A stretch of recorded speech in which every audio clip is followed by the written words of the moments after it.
Guys, what's up? How's it going? It's John, Gamester81. This video, I'll be taking a closer look at the RetroN HD system by Hyperkin. I want to say a big thank you to Hyperkin for providing me this system to check out for free. Thank you, Hyperkin, for that. But this is not a paid review. I'm not paid to review this or anything like that, so this will be an unbiased review to kind of show you how the system works and what it does.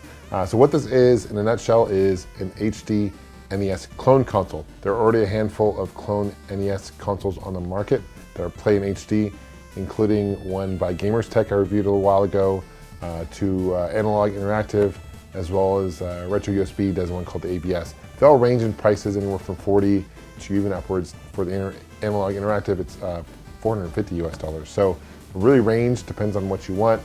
This thing actually ranges around 40, so it's definitely on the lower end of the price spectrum, which is good. I love the aesthetics, I think it looks great. We're gonna do an unboxing. Later in the video, I'll show you some gameplay comparison, and let's take a closer look. So here's a closer look at the box. It has the very similar box design as you would see with other Hyperkin system products with a kind of cut off corner here. I love the look of this console. It looks very Nintendo style for sure. Here is the box, the back of it, and then we kind of bullet pointing some of the features. So it does play in 720p. You can do a 16:9 or 4:3 aspect ratio switch, which is unique to an HD NES clone. It's premium classic style controller, has a 10-foot cable. So unlike the Nintendo Mini, that which came out, the NES Mini, the classic, that cable is very, very short. This is a 10-foot cable, so certainly plenty of length. 3-foot HD cable, HDMI, so you can hook it up, 6-foot micro USB charge cable, all that good stuff. So we're gonna open this up. It's in French and English. First thing I notice is the controller. I actually really dig the controller and the look of it. Here is the USB adapter, so you can plug it into the wall. 10-foot cable, as I mentioned before, but you can look, corners are kind of slanted here a little bit. I can tell you, it kind of feels like an NES as far as the buttons go, similar layout.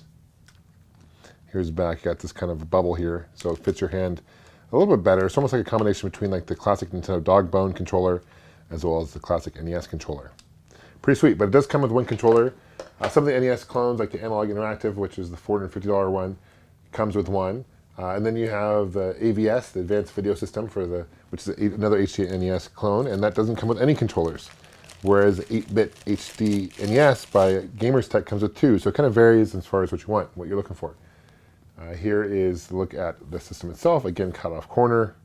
Got the Hyperkin logo there. This is where the games would plug into. One thing I'm curious about is how well it sticks. A lot of times with the clone systems, they're kind of hard to. It does grip the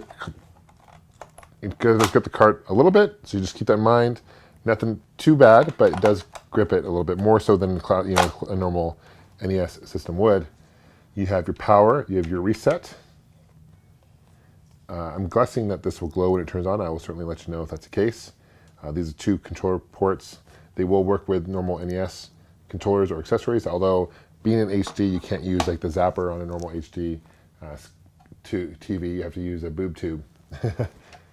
Basically to play those, or same with like the ROM, because it just works on light reflection off the screen. So HDMI out, you have your micro USB in to power, and your AV, which is great. This is to switch between the aspect ratios. So normal Nintendo was 4:3, so that would be more classic, and if you want to fill the screen, it'd be 16:9, which is more modern games. Various cables, HDMI cable, your AV cables, and this is to plug into the wall. Okay, so what I'm gonna do now is I'm gonna hook this up to, and we're doing a comparison between what this looks like compared to a normal NES. Thanks for watching.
So in conclusion, what do I think about the RetroN HD console by Hyperkin?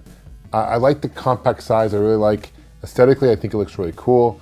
As I mentioned before in the video, it does come in 2 different colors. It's got this gray kind of off-white color, as well as there's a black one. I think this one personally looks more like kind of the feel for the classic NES, so I prefer this color palette, but it's just a matter of preference.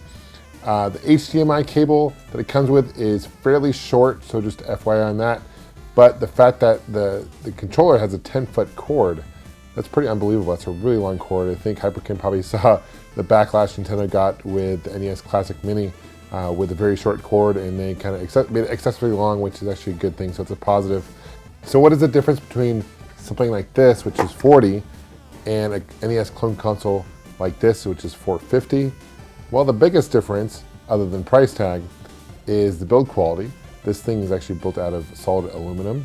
It also plays Famicom games. This is FPGA, where this is not, meaning that you can change scan lines, you can do various filters on this thing.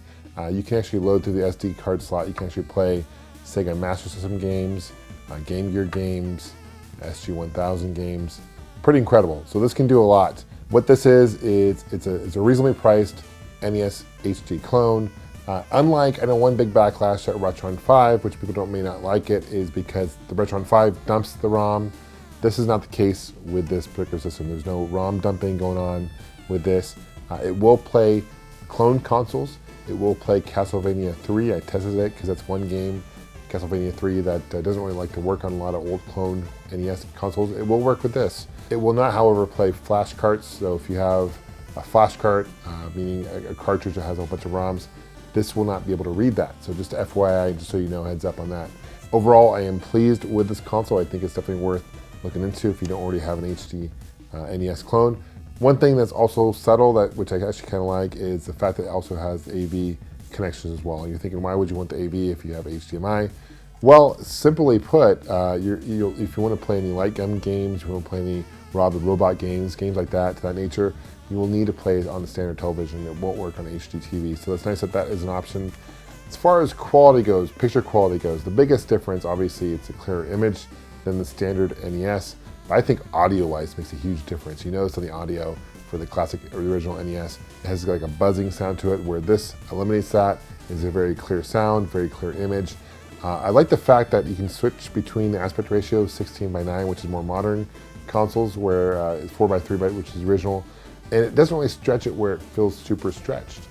Color palette seems fairly accurate compared to most other clone consoles, so that's a good thing. So overall, a lot of positives about the RetroN HD. Leave a comment below, let me know what you guys think. Let me know if you guys have this already or plan on getting it, or let me also know if you have another HD NES clone, which one, what are your thoughts about that particular one you own. Thanks for liking this video, thanks for subscribing as always. We'll see you guys soon, take care, and game on.